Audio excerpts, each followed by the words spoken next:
دیکھیے بینگ مسلم ہماری یہ ذمہ داری ہے مسلمان ہونے کے ناطے، جب بھی شریعت کے احکامات آ جائیں، حکمت اگر ہمیں پتہ چل جائے پھر بھی ٹھیک ہے، نہ پتہ چلے پھر بھی ٹھیک ہے، ہم چونکہ مسلمان ہیں ہم نے تو ماننا ہے۔ جب قرآن میں آ گیا، احادیث طیبات میں آ گیا، نبی پاک صلی اللہ علیہ وسلم کے صحابہ نے اس کو روایت کر دیا کہ معراج نبی پاک علیہ السلام کو ہوئی ہے، کریم آقا علیہ السلام نے جاگتے ہوئے رب کا دیدار کیا ہے، اور یہ معراج جسم کے ساتھ ہوئی ہے، روح کے ساتھ ہوئی ہے، خواب کا واقعہ نہیں ہے کہ خواب کے اندر ہوئی ہے، ایسا کچھ نہیں۔ تو بعض اوقات لوگ عقل پہ پرکھتے ہیں۔ پہلی تو بات یاد رکھیے، معجزہ کہتے ہی اس کو ہیں وہ خارق للعادت کام، یعنی جو عادتاً نہ ہوتا ہو اور اللہ کے نبی سے ہو، اسی کو معجزہ کہتے ہیں۔ تو عادت یہ مانتی نہیں ہے، عادتاً ایسا ہوتا نہیں ہے کہ رات کا تھوڑا سا حصہ ہو اور بندہ مسجد الحرام سے کوئی شخص مسجد الحرام سے مسجد اقصیٰ آسمانوں میں جائے اور پھر وہاں سے سدرۃ المنتہا بھی پار کر جائے اور پھر راتوں رات تھوڑے سے حصے کے اندر واپسی بھی ہو جائے۔ عقل نہیں مانتی، لیکن عقل کو ہم نے کہنا ہے کہ ذرا شریعت کے نیچے آ جاؤ، انڈر امبریلا اور شریعہ آ جاؤ تاکہ تمہیں آگے چلنے کے لیے آسانی ہو۔ لیکن پھر بھی علماء نے جو معجزہ معراج ہے اس کی حکمتیں بتائی ہیں۔ اصل حکمت کیا ہے یہ تو رب جانتا ہے، اصل حکمت کیا ہے معجزہ معراج کی یہ رب جانتا ہے، لیکن علماء کرام نے بڑی خوبصورت اس کی کچھ حکمتیں بیان کی ہیں، ہم کوشش کرتے ہیں کہ ان کو آپ تک پہنچاتے ہیں۔ حکیم الامت مفتی احمد یار خان نعیمی رحمۃ اللہ تعالیٰ علیہ نے معجزہ معراج کی حکمتیں بیان کی کہ محبوب علیہ السلام کو معراج کروانے میں کیا کیا حکمتیں ہیں۔ ایک حکمت یہ بتائی کہ مختلف انبیاء کو مختلف شانیں ملی ہیں۔ مثلا حضرت موسیٰ علیہ السلام کوہ طور پر جاتے تو اللہ سے ہم کلام ہوتے، یہ بہت بڑا اعزاز ہے، رب سے ہم کلام ہوتے، کلیم اللہ آپ کا ٹائٹل ہے، لقب ہے۔ اسی طرح حضرت عیسیٰ علیہ السلام چوتھے آسمان پر ہیں، ان کو آسمانوں کی سیر ہوئی، وہ آسمانوں پر ہیں، اور اس وقت ظاہری حیات کے ساتھ وہ متصف ہیں چوتھے آسمان پر۔ عیسیٰ علیہ السلام ہمارا مسلمانوں کا عقیدہ ہے، اور اللہ کے نبی ہیں ادریس علیہ السلام، وہ جنت میں ہیں، وہ جنت میں ہیں، اور وہ بھی ظاہری حیات کے ساتھ متصف ہیں، جنت میں ہیں۔ تو یہ تین مثالیں دیں موسیٰ علیہ السلام کی کہ وہ کوہ طور پہ جا کے رب سے ہم کلام ہوتے۔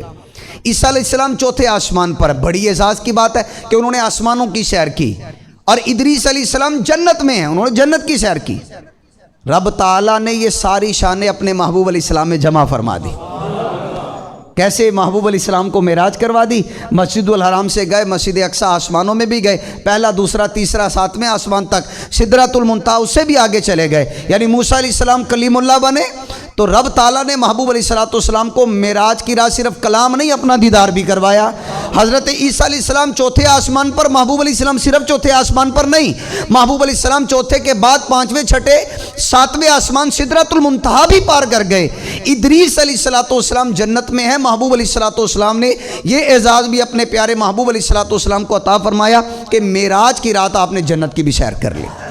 ایک حکمت علماء نے یہ بتائی ہے کہ مختلف انبیاء کرام علیہم السلام کو جو رب نے الگ الگ شانیں دی تھی، ان میں سے وہ جو معراج کی رات اکٹھی فرما دی۔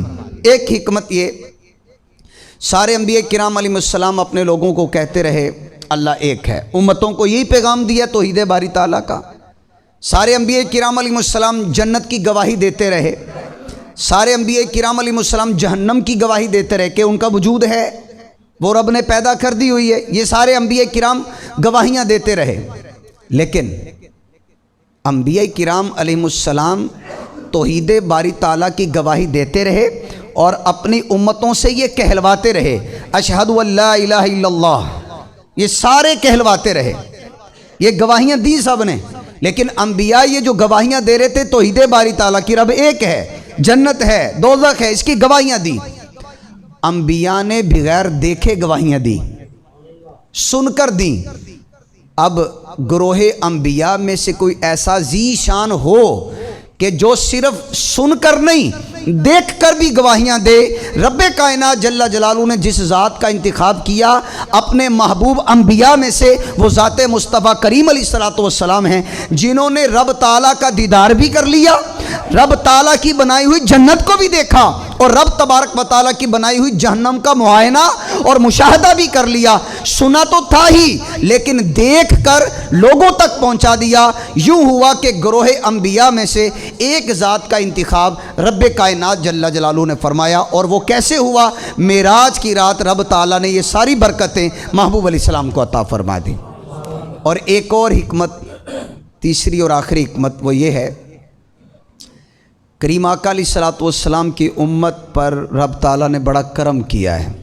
اتنا کرم ہے، قرآن پاک کی ایک آیت ہے، جو لوگ مجاہدین ہوتے ہیں نا، جہاد کرتے ہیں، مال خرچ کرتے ہیں، ان کے بارے میں، مجاہدین فی سبیل اللہ، جو اللہ کے لیے جہاد کرتے ہیں، ان کی شان میں یہ آیت ہے، ان اللہ اشتری من المؤمنین انفسهم واموالهم بان لهم الجنہ. اللہ تعالیٰ نے مومنوں سے مومنوں کی جانیں بھی خرید لی ہیں. مومنوں سے مومنوں کی جان رب نے خرید لی. مومنوں سے مومنوں کے مال بھی رب نے خرید لیے. رب خریدار ہے. کس کے بدلے میں؟ بِأَنَّ لَهُمُ الْجَنَّةِ، بِأَنَّ لَهُمُ الْجَنَّةِ، کہ ان کے لیے جنت ہے.